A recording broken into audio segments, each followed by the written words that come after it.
The lifeguard from Virginia. The summer sun hung low over Malibu Beach, painting the Pacific Ocean in shades of gold and amber. The sand was warm beneath bare feet, and the air tasted of salt and possibility. It was the kind of afternoon that felt endless, where time seemed to slow down and every moment stretched out like the horizon itself. Jake Matthews stood at the edge of the water, his toes sinking into the wet sand as waves rolled in and retreated with their ancient rhythm. He was far from home, very far. Virginia felt like another world now, a place of green hills and quiet rivers where the ocean was just a story people told. But here he was, spending his summer working as a lifeguard at one of California's most famous beaches. Jake had taken the job to save money for college. His family didn't have much. His father worked at a factory, and his mother cleaned houses in their small town. They were good people, hard-working people, but money was always tight. Jake had learned early that if he wanted something in life, he would have to earn it himself. So when the opportunity came to work in California for the summer, he didn't hesitate. The pay was good, and he could send most of it back home. He adjusted the whistle around his neck and scanned the water. It was his job to watch, to stay alert, to notice things others might miss. Most days were peaceful. Tourists came and went. Children built sandcastles. Couples walked hand in hand along the shore. But Jake knew the ocean was unpredictable. Beneath its beautiful surface, currents could shift in an instant. The beach was crowded today. Groups of young people laughed and played volleyball. Families spread out colorful towels and unpacked picnic baskets. Music drifted from portable speakers, mixing with the sound of seagulls and crashing waves. Jake's eyes moved constantly, counting heads, watching for raised arms or signs of distress. That's when he saw her.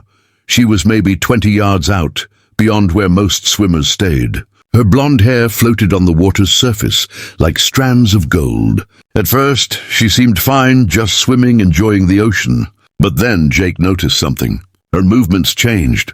They became jerky, panicked. Her head went under, came back up, went under again. Jake didn't think. His body moved on instinct, powered by months of training and something deeper, something that came from the heart. He grabbed the rescue buoy and ran into the water, diving beneath an incoming wave. The ocean was cold despite the warm air, and the current was stronger than it looked from shore. He swam hard, his arms cutting through the water with practiced strokes. When he reached her, she was struggling, her eyes wide with fear. Water splashed into her mouth as she tried to call for help.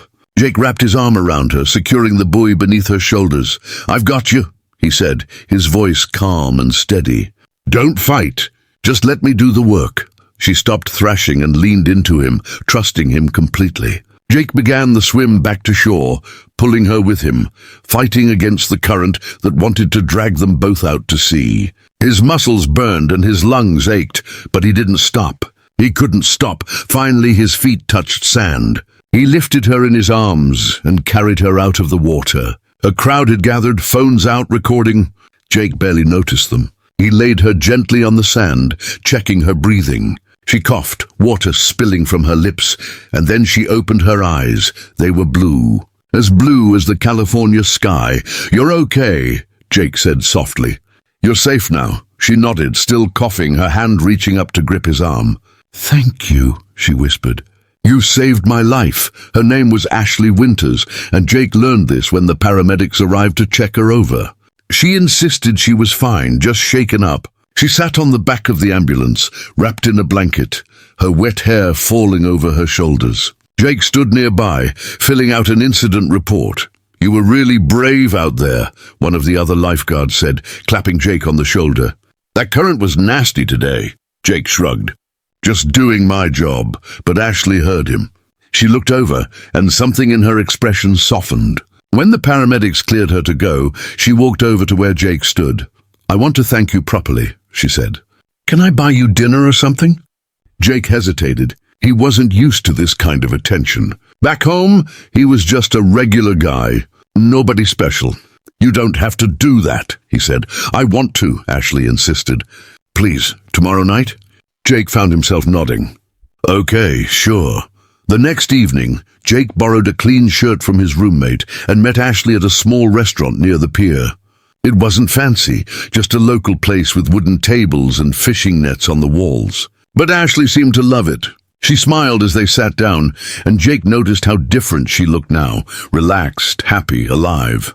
They talked for hours. Ashley told him about growing up in Los Angeles, about her love for the ocean despite what had happened. Jake told her about Virginia, about his family, about his dreams of becoming a teacher someday.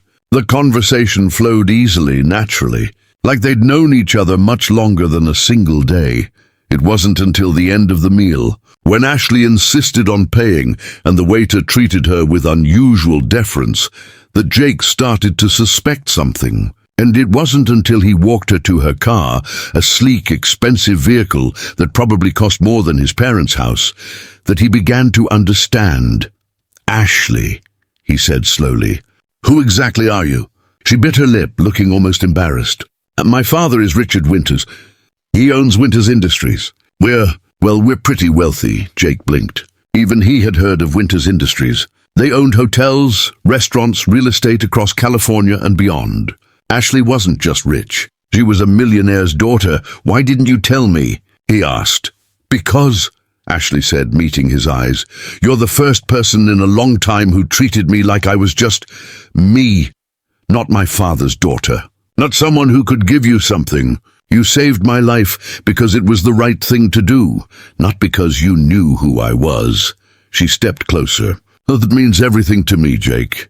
Jake felt something shift in his chest. He thought about his life back in Virginia, about working hard for every dollar, about the distance between his world and hers. But when he looked at Ashley, he didn't see money or privilege. He saw the girl whose hand had gripped his arm in the water, trusting him to bring her home safely.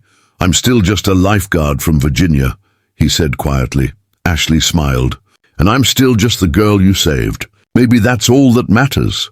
As the sun set over the Pacific, painting the sky in brilliant colors, Jake realized she might be right. Sometimes the most important things in life couldn't be measured in money or status. Sometimes it was just about being there when someone needed you most, and sometimes that was enough to change everything.